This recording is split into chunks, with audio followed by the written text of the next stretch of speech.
Muy buenos días, amados hermanos y hermanas. Qué alegría poder compartir un capítulo más de nuestra travesía por las Escrituras y en específico en este momento allí en el desierto, después de haber sido liberados de la esclavitud de Egipto. Hemos llegado al pie del monte Sinaí. Aquí el Señor ha dado instrucciones a su pueblo, ha dado su palabra, ha dado su ley, leyes morales, leyes sociales y leyes que tienen que ver con esa relación directa con Él.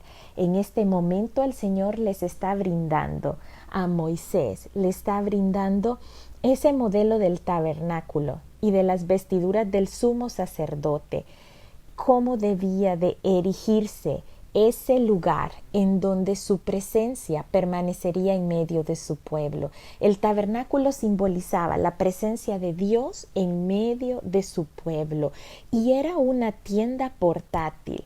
Era donde se llevaban a cabo los sacrificios y se rendía la adoración a Dios. Recordemos que el Señor siempre ha buscado la manera de poder estar entre nosotros y este tabernáculo realmente apuntaba a Jesús. Jesús, como dice Isaías 7:14, nos dice: por tanto el Señor mismo os dará señal.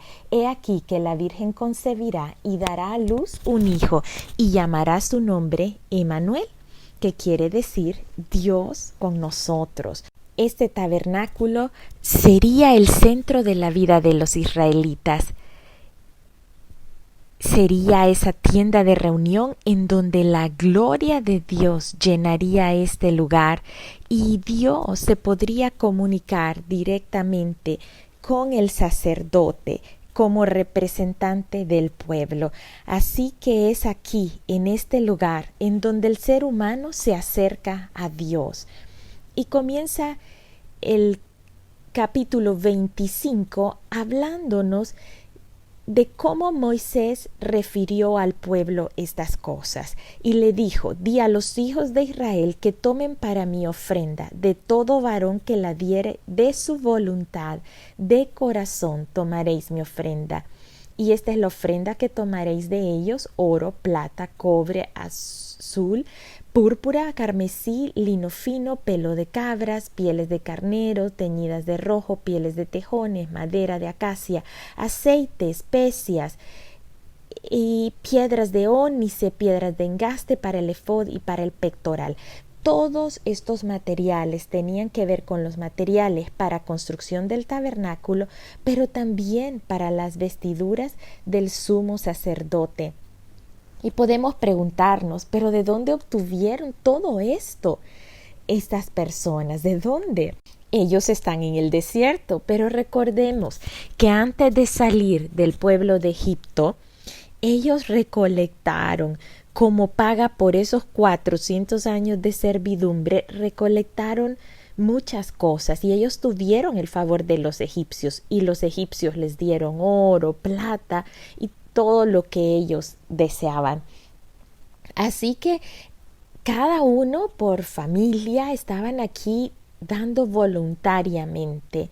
Eso es importante porque el Señor no quería obligar en este momento. Lo que ellos iban a dar para construcción de ese tabernáculo, el cual iba a servir para que su presencia pudiera morar entre su pueblo, debía de ser voluntario. Saben, el Señor no nos empuja a nosotros a venir a su presencia. El Señor nos ama y nos está esperando y nos llama y tiene muchas maneras de hacernos saber cuánto Él añora el que nosotros estemos en cercanía con Él. Pero debe de ser una decisión voluntaria. No lo podemos hacer por obligación, ni lo podemos hacer por miedo a las consecuencias. Debe de ser una decisión en la que nosotros estemos conscientes de la necesidad que tenemos del Señor y que sepamos que Él nos está ofreciendo su amor, su verdad, su libertad. Luego pues aquí nos dice la palabra que se hará este santuario para mí y da el propósito. Habitaré en medio de ellos. Ese es el propósito del tabernáculo. Conforme a todo lo que yo te muestro, el diseño del tabernáculo y el diseño de todos sus utensilios, así lo haréis. Y luego comienza a describir, comienza por el mobiliario de lo que va a contener, comenzando desde el lugar santísimo, desde el lugar más íntimo, en donde la presencia de Dios habita, ese lugar que solo podía ingresar el sumo sacerdote una vez al año. Y comienza describiendo el mobiliario, comienza describiendo el arca del testimonio. Este lugar santísimo nos habla más adelante, nos va a dar hasta las medidas de este lugar santísimo. Saben que las medidas de este lugar era de 5 metros por 5 metros por 5 metros. Era un cubo perfecto. Era una tienda construida por medio de pieles y por supuesto tiene su estructura que vamos a ver más adelante de qué está hecha. Pero el Señor ha considerado darle mayor importancia en el orden que estamos viendo las cosas al arca del testimonio. ¿Qué es el arca del testimonio? Este era el símbolo de la presencia de Dios entre su pueblo y del pacto que había establecido con ellos. El arca era como un cofre. Este cofre nos está diciendo aquí de qué iba a ser construido: de madera de acacia, cuya longitud será de 2 codos y medio y su anchura de 1,5 codos y su altura de 1,5 codos. Esto nos da en las medidas que nosotros conocemos hoy que esta arca iba a ser de 1,10 metros por 65 centímetros de ancho por 65 centímetros de alto.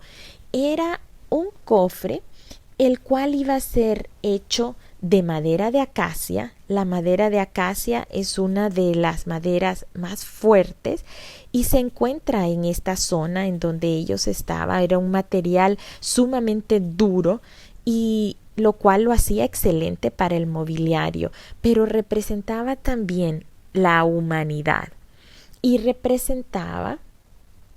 luego dice que estaba recubierto por oro por dentro y por fuera. El arca apuntaba directamente a Jesucristo en su deidad y su humanidad. La humanidad representada por esa madera y la deidad por ese oro con el cual estaba recubierto por adentro y por fuera. Recordemos que en Cristo habitó la plenitud de la deidad, pero también Cristo era totalmente humano. Él lloró, Él tomó, Él comió, Él descansó, durmió, sufrió, se sintió angustiado. Esta arca debía contener en su interior las tablas de los 10 mandamientos. Adentro también se iban a colocar una jarra con el maná que representaba a Cristo, el pan de vida, y también la vara de Aarón, una vara que floreció, simbolizando la resurrección de Cristo. Así que adentro el contenido de esta arca iba también a tener elementos que directamente se relacionan con Cristo Jesús. Los mandamientos, es decir, su palabra, su ley, las profecías, todo esto simbolizado a través de esas tablas de los mandamientos, el maná que nos representa a Cristo como el pan de vida, y la vara que floreció de Aarón, que representa ese sacerdocio por medio de Jesucristo, quien resucitó. Esa resurrección es la muestra, es la señal de toda la deidad de Jesús y su sacrificio por nosotros, que fue aceptado y el cual lo ha llevado a esos lugares celestiales, a estar sentado a la diestra del Padre, así juntamente a nosotros también. Así que este cofre, esta arca, es algo muy importante, porque aquí se nos hace memoria de todo lo que el Señor Jesús ha hecho por cada uno de nosotros. Luego, el arca debía tener una tapa, y esta tapa es conocida como el propiciatorio. Propiciatorio viene de una palabra hebrea que significa cubrir, aplacar, apaciguar, limpiar, cancelar o hacer expiación. Este propiciatorio es el lugar en donde el sacerdote debía rociar la sangre de un animal sacrificado. ¿Para qué? Para aplacar la ira y el enojo de Dios por los pecados cometidos. Este era el lugar único en donde este tipo de expiación podía llevarse a cabo. El propiciatorio, o sea, esta tapa que cubre el arca, era una prefiguración simbólica del sacrificio de Jesucristo, en donde ya era la sangre misma de Cristo la que iba a ser derramada en la cruz para perdón de los pecados. Vamos a irnos a Romanos 3, 24, 25 y vamos a ver lo que nos dice el apóstol Pablo, quien entendió muy bien esta simbología. Y vamos a ver, Romanos 3, 24, 25 dice, desde el 23, por cuanto todos pecaron y están destituidos de la gloria de Dios, siendo justificados gratuitamente por su gracia, mediante la redención que es en Cristo Jesús, a quien Dios puso como propiciación por medio de la fe en su sangre, para manifestar su justicia a causa de haber pasado por alto en su paciencia los pecados pasados. Así que aquí se nos está haciendo ver cómo fue la misma sangre de Cristo la que vino a sustituir, a redimir, a pagar el precio por nuestros pecados, haciéndonos a nosotros justos delante del Señor, es decir, pudiendo tener nosotros una relación cercana con el Señor, ya que esa sangre ha sido derramada y nosotros verdaderamente podemos tener una relación de cerca. Ya no se ocupa toda esta estructura de manera que la santidad del Señor pudiera terminar fulminándonos, ya que nosotros, siendo pecadores, jamás pudiéramos habernos acercado a Dios si no hubiese sido por la sangre de Jesús. En este momento, esta sangre es de un animal que era rociado sobre esta tapa y esto venía a cubrir esos pecados, pero realmente fueron quitados de una buena vez por todas hasta que Jesús dio su vida por cada uno de nosotros. Así que verdaderamente el arca del pacto, el arca del testimonio, es muy importante, es el mueble más importante de todo este tabernáculo. Y habla de cómo debía de ponerle unos anillos de oro en los cuales debía meter varas para poder ser transportado. Así que el Señor no perdió ningún detalle de cada uno de los elementos de este tabernáculo. Y dice que, el propiciatorio ya lo hemos visto, vimos sus medidas también corresponden a las medidas del arca, al cual están cubriendo, de 1,10 su longitud y de 65 centímetros de ancho. Y dice que les iba a hacer unos querubines de oro, labrados a martillo, los harás en los dos extremos del propiciatorio. Y nos dice cómo iban a estar dispuestos estos querubines.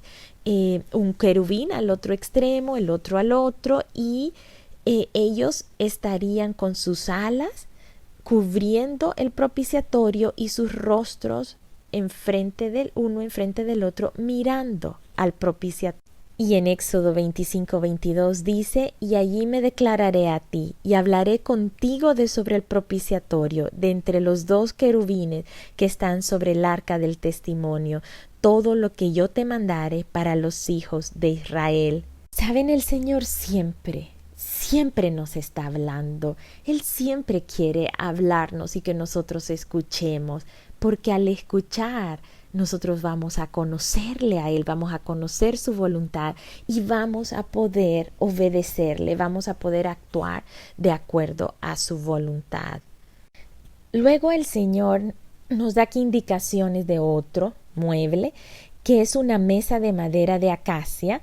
Su longitud nos está hablando también. Iba a ser de 90 centímetros, su anchura de 45 y su altura de 65. Quiere decir que iba a ser la misma altura del arca del pacto. Esta mesa es llamada la mesa del pan de la proposición o la mesa del pan de la presencia de Dios. Nos está hablando también que iba a tener una moldura de oro para que este pan no se cayera, y la moldura iba a ser de 7 centímetros de ancho y que también iba a tener argollas en las esquinas. Esta mesa, lo que se iba a poner sobre ella eran 12 panes que representaban las 12 tribus de Israel. De igual manera, debía hacerse de madera de acacia y cubierta de oro.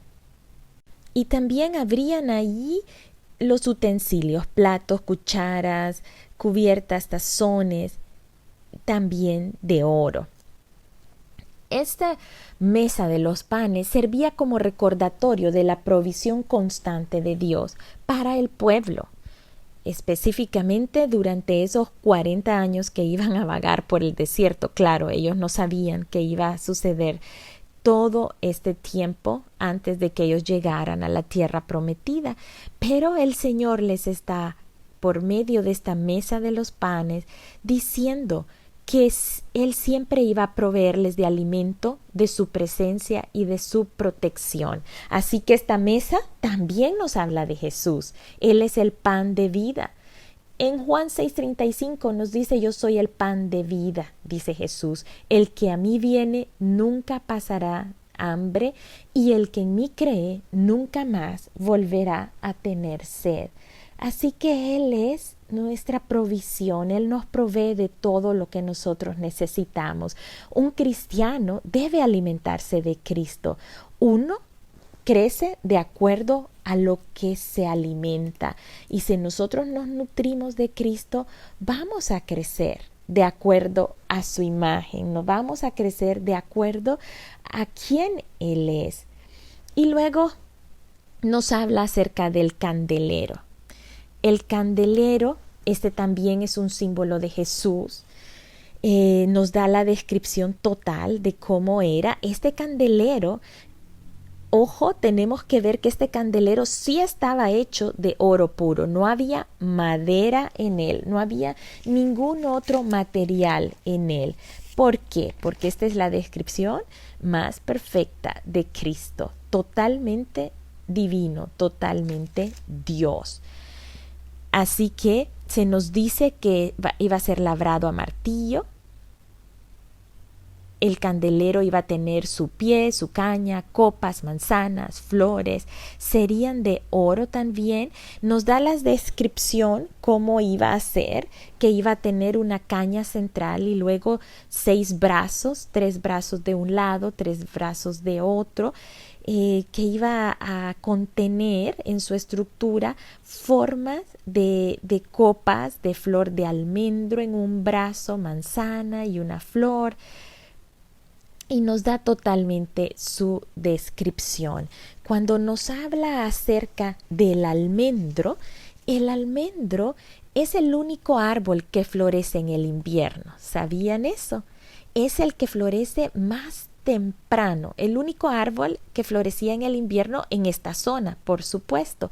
Jeremías 1 11:12 nos habla acerca de del almendro. Y es bien interesante lo que dice, porque nos dice: la palabra de Jehová vino a mí diciendo, ¿qué ves tú, Jeremías? Y dije, veo una vara de almendro. Y me dijo Jehová, bien has visto, porque yo apresuro mi palabra para ponerla por obra. Así que el almendro no espera el verano para florecer, es el primero que florece, aún en invierno, y así es la palabra del Señor.